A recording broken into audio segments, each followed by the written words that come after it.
Yo, yo, yo, what's up, everyone, and welcome back to A&E Blitz exclusively on YouTube. This is the weekly episodic series that we do.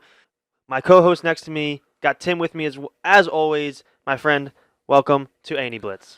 Hey, Jason, it's always good to be on Blitz here on YouTube, where we get to talk about these quick, exciting, fun topics.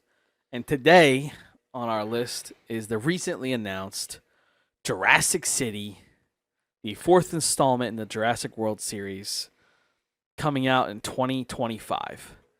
For a recently announced movie, don't you think 2025 is a little aggressive? Yeah, it's super aggressive, truthfully. You know, you typically see on a new movie release, they give you about 2 years. This one is I think I've read eyeing it's a July release. That would match the rest of the releases. Yeah, For the summertime. I think I was reading a July release, which is kind of crazy, man. July 2nd is the right now the scheduled release that IMDb is listing. And that's a very, very aggressive, date, like you said. I think that's, you know, for a film with a budget of $265 million estimated, that's a very quick turnaround. And unless they really are giving all of their resources to this, if that's not the case, it worries me because that means they're going super CGI, which they can produce really quickly in today's day and age, which I don't think is necessarily going to be the best move. I'm a big fan of, especially for Jurassic, right? The practical mixed with. Yeah, you're talking your mix of animatronics in addition to CGI. Yeah, I think that's the best way to go about it. And with this aggressive of a release date, it kind of worries me that they're gonna go down the path of a lot of CGI because it's so much faster than building animatronics and setting up their mechanical systems and then running them and test running them and whatever, right? I'm just not sure. Like, obviously, I'm not gonna lie to you. The title Jurassic City kind of concerns me. Yeah. I'm not sure what direction they're going with that. Obviously, we know Dominion has released dinosaurs to the world. They're integrated in everyday society. What does a Jurassic City look like? You know, is it an abandoned city that's been overrun by dinosaurs? Is it, like, what is it? You know what I mean? Yeah. The cast, obviously Scarlett Johansson has been rumored to be the lead role. Based off of what she's done in the past, I just don't see her fitting in that Jurassic mold, right? Jurassic Park has been all about taking like B-list actors and making them great. Yeah, I think it really has. With the exception of like Chris Pratt. Like Chris Pratt was kind of a one-off. I don't know. I mean, when they picked him up, really the only role he had done was Guardians. But they released almost a year apart, which means he was probably on Jurassic while he was on Guardians. So, Okay. I don't know if he still at the time when they probably hired him for the job was still B-list, with his biggest role at the time I think being The Office.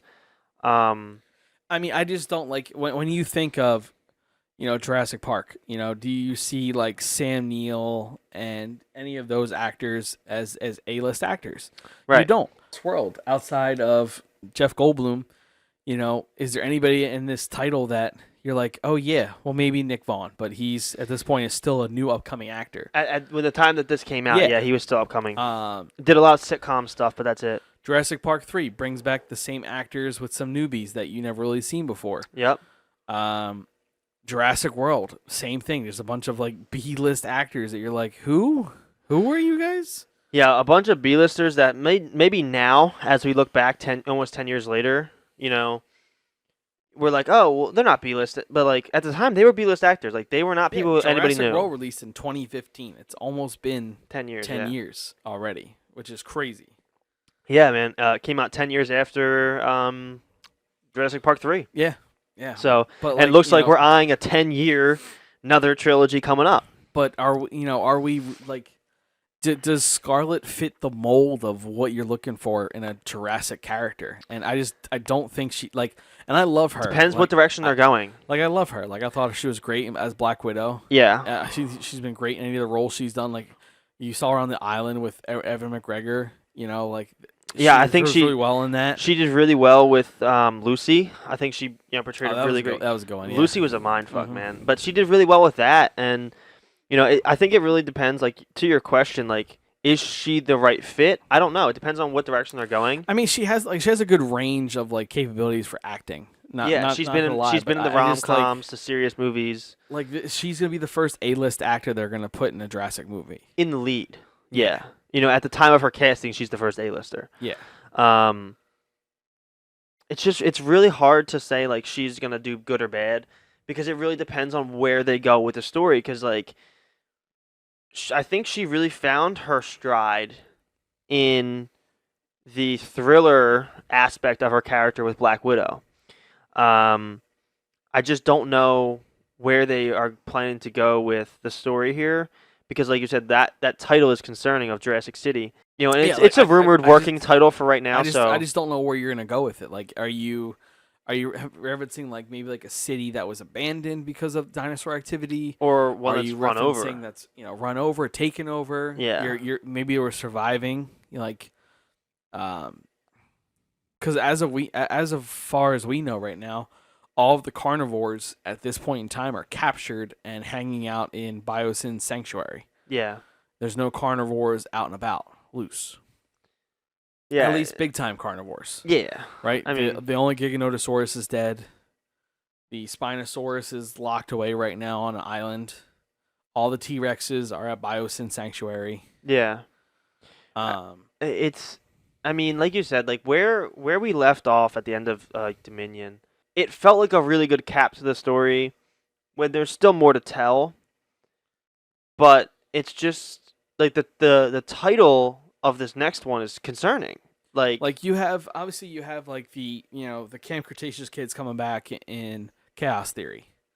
yeah, But the events of that, I believe, are set right before the events of Dominion. So so it's like where do you run the story, right? yeah, what are we doing there? I'm not sure what we're going for, what we're looking for, right? Because as far as I'm aware, unless we're reintroducing live action Camp Cretaceous characters, which I think would be a really good addition to Jurassic City. It would be a good addition. It would be a pain in the ass to find the right actors It would be. and actresses to match the looks and the feel of those characters. I mean, obviously, it's been done before in plenty of mediums. I mean, look at the new Avatar. They did a really good job at matching those actors up. Maybe they weren't there like looks wise, but In terms of their personalities, personality, I think emotional they wise, hit, yeah. And I think it's difficult to do it. I think it's possible to do it, right? And somebody with a budget like they have, it can be done. Like you said, it's kind of difficult to like be like, all right, where's the story going? Because there was no leads. Like it wasn't like there was like leftover story to tell. Like you have to make a story. Yeah, well now they have to. Like we were content with just the fact of dinosaurs and humans living together on the mainland. Right, I thought we were cool with that. And it was good to leave it up to interpretation, right? Because it allows people to go, "Huh, how does that work?" And ask the questions. Because you saw in the beginning how destructive dinosaurs were to real life. Yeah. And then at the end of the movie you saw how they mingled with real life. Yeah. And you were like, "Okay, life is finding a way." Right, they had a great sequence at the end where cuts of shots with them Mosasaurus living. are swimming with killer whales. Animals are migrating together. Like T-Rexes and Stegosauruses are mixing with like rhinos and hippos and whales. Yeah. Hippos, Jesus. What? Not whales. Elephants, Jesus. Yeah. Elephants, rhinos. They did leave it in a good spot, which really makes you question Like, what story are they trying to tell? exactly where are they going with this? Because My concern here is that the turnaround's too quick, the release is too quick. turnaround's There's quick. no Man. story. This sounds like it's just a money grab, and unfortunately, Jurassic wasn't meant to be a money grab. Like it was meant to tell a real story. Right, it never had a money grab feel. They went all in from day one in making sure that it was done right. And every single one of these movies was its own individual story. Like it wasn't like Star Wars where 7, 8, and 9 literally copied 4, 5, and 6. Yeah, and not only that, like they tied into each other, but they all like you can watch any film on its own and it's a good film start to finish because it has its own story. Does it tie into aspects of the other one? Yes. Like you can watch Lost World by itself and it's still a good film. You can watch Jurassic Park 3 by itself and despite what people may say, it's still a good film. Yeah, and the cool thing is that each one of these stories kind of self tells about the prior story, right? Like in Lost World, in the very beginning, Hammond and Malcolm are discussing what happened on Jurassic Park, so you Yeah. have some kind of consensus of what goes on. Jurassic Park 3, Dr. Grant talks about his experience in the first Jurassic Park, which is why he doesn't want to go back. Yeah. Jurassic World, it's its own self-containing story. Dominion Fallen again Kingdom. is kind of another self-containing story. Yeah. Fallen Kingdom, you might need a little bit, but it still also kind of explains itself pretty Yeah, well. it in was the beginning. definitely a sequel and less of like It was a set like I consider Dominion Fallen Kingdom a setup for Dominion, Yeah. but it's still you can still watch on its own. It's a cool little like thriller flick because Yeah. like the Indoraptor reminds me of like one of the serial killers back in the day. The way like he's portrayed, which I Yeah. think is pretty cool. Like the biggest thing that concerns me is that turnaround time. Like A year a is year and some change is crazy. is pretty tight. Yeah, like by the time it was announced, it's about a year and like maybe 4 months. So with that kind of time, right? You're still technically in pre-production at this point, is what it lists. And so if we haven't even started principal photography, how are we going to really, or principal, videography, how are we going to be able to get this done in a year? Like a I mean, motion they picture like that takes 6 months alone to edit it, which means you need to shoot it. You need to script everything, right? Have it all done, have all the kinks worked out, where you're gonna shoot it, who's gonna be where, what day, do it Obviously, if you're going to be in a city, you're going to need a lot of extras. right, and then A you're gonna lot of have to extras, supporting cast, main cast, and only so far one main cast has been speculated, not even announced. right, and that's the thing is like you have to now film, edit, reshoot, edit again, right? Do any of the like that stuff, CGI everything in, And then do your test runs to see if the film Right. works, and then if not, you do reshoots. and then reshoot, re-edit.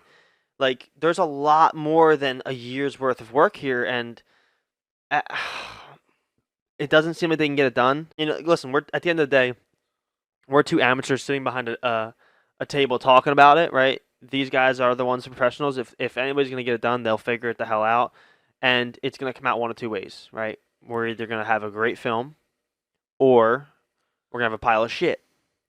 Am I going to be there on opening night? You're absolutely fucking right. You will be. I will be there, 100%. If I know you, Will if I I be- know one thing about this man, the dinosaur man will be there on opening Will I night. be vocal about if it pissed me off or not? Absolutely. Absolutely. We'll come right onto the show and let everyone know.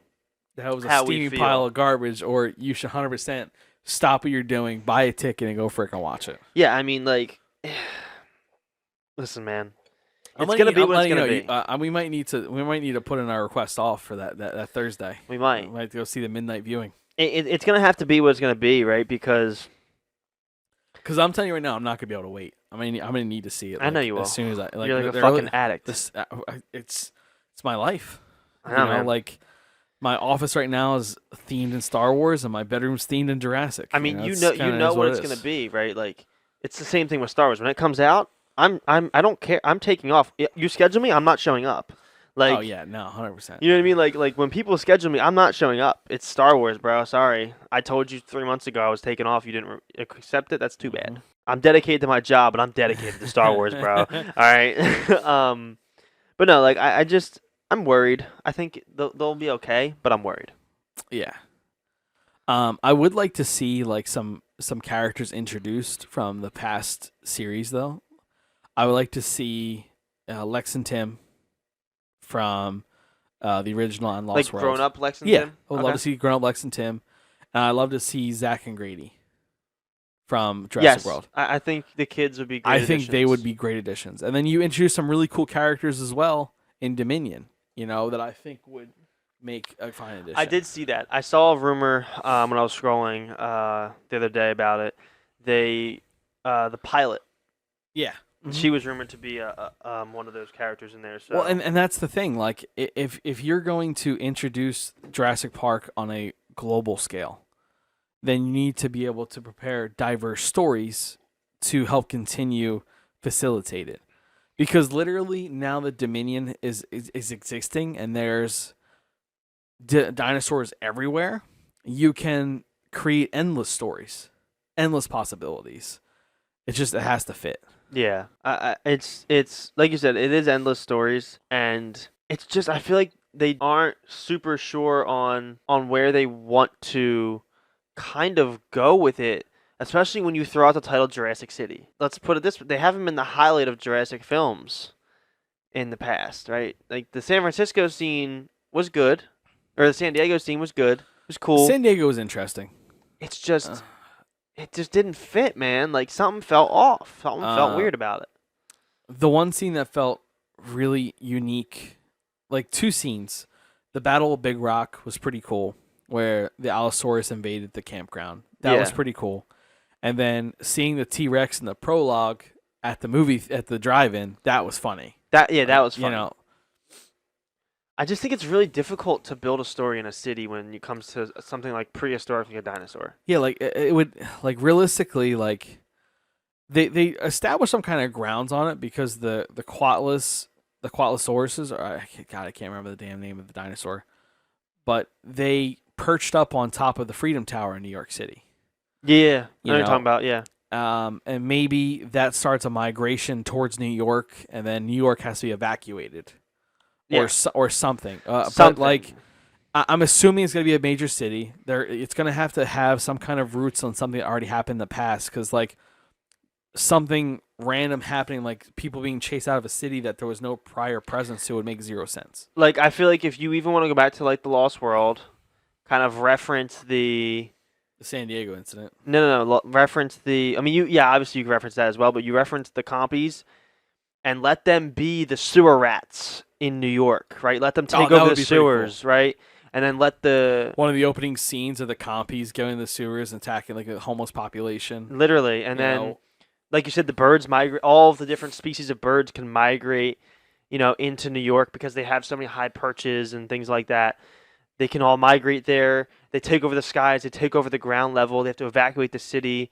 flights are canceled. Flights are canceled, and then you transition 20 years later. Now it's like a rundown city, and Starting to get some carnivores in there. you maybe get some carnivores. You have the overgrown. Like Central Park overgrows into the rest of the city. You give me like a I Am Legend kind of vibe. Exactly, I Am Yeah. Legend, like the abandoned city, Last of Us vibe. You know what I mean? Where the greenery Universal, overgrows. give us some jobs, man. We just did Listen, your job for you. Listen, man, we're always ready. But yeah, I think there's a lot of great ways to do this, and I think that they should hire us. I think we went to the wrong career field. What are we doing? I have been told. What are we doing in food service, Dude, my friend did tell me the one time. He's like, "Yo," he was doing a writing for his class. And he's like, "Yo, man," he's like, "Can you help me write this story for my class?" I'm like, "Yeah, sure, whatever." And like we wrote out like this really intricate, really cool story. And he's like, "Yeah, dude, I got a really good grade. Like, you should go into like story, like film writing." And I was like, I could probably, I just never did. Because I hate the structure of the way they do it in reality. Yeah, that's fair. I like to be able to sit here and just shoot the shit, and figure it out. Storytell. Make and then you get a base story and you start adding details. Right, then you detail, and then you detail the small details, and then stuff like that. But either way, I think that at the end of the day, they're gonna make the damn film. However they're they make making it. the film. I'm gonna go see it, and then I'm gonna be back here sitting at the desk telling you guys how it was. Exactly, and it's I'll gonna see be you guys July 2nd. it's gonna happen on the A&E podcast. If you haven't already, follow us over on Spotify, Google, Apple Podcasts, wherever you hell you listen to us. Follow us over on Twitter, Instagram at AE Podcast. If you would like to support us in any way, you can do it through purchasing our merchandise. We have hoodies and t-shirts, the best in the game. We have hats, bandanas, whatever you want. Pick them up. Pick some stuff up for your toddlers. We got mugs. We got everything you'd like in the morning. You fill up your A&E flask with a nice hot coffee. You put it on Monday morning at 8 a.m. when we release our episodes as on your drive to work, and you enjoy the A&E podcast. And then you come around Tuesday morning at 8 a.m. when we release A&E Blitz exclusively on YouTube, which is what you've been listening to this entire time. Go ahead and subscribe. Give us a like if you enjoyed it. Leave a comment on what you guys want to see in the next couple coming weeks. Any final thoughts from you, my friend? Welcome to Jurassic City. Yeah, I think that's a great way to put it. I mean, listen, man, it's going to be coming. If you guys are ready to see it, let us know down in the comments, and we will see you guys next time. Peace out. Stay out of the long grass.